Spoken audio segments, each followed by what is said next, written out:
সকাল 10টা বাজে। আমি এখন রয়েছি ও আমাদের ট্যুরের লোকজনরা সবাই এসেছি দিল্লিতে। তো আজ দিল্লির কিছু সাইট সিন আমরা ঘুরবো।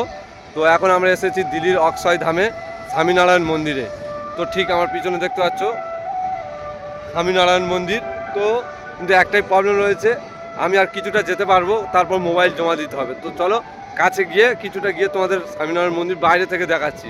ভিতরে যাওয়া যাবে না মোবাইল নিয়ে, মোবাইল ক্যামেরা ব্যাগ সমস্ত জিনিস সব জমা দিতে হবে। বন্ধুরা, দিল্লির যে স্বামীনারায়ণ মন্দির ও অক্ষয় ধামে মন্দিরের ভিতরে যাওয়ার জন্য তো এখানে যেগুলো অ্যালাউ নয় সেগুলো এখানে নট অ্যালাউ। এখানে রয়েছে মোবাইল, ঘড়ি, ব্লুটুথ ও ব্যাগ। এছাড়াও এই যে ফুড ড্রিঙ্কস এগুলো বন্ধ।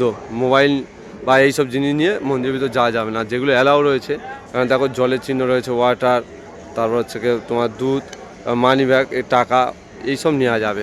এইখানে মোবাইল জমা দিতে হবে, এখানে কাউন্টার রয়েছে। তারপরে আমরা যেতে পারবো মন্দিরের ভিতরে।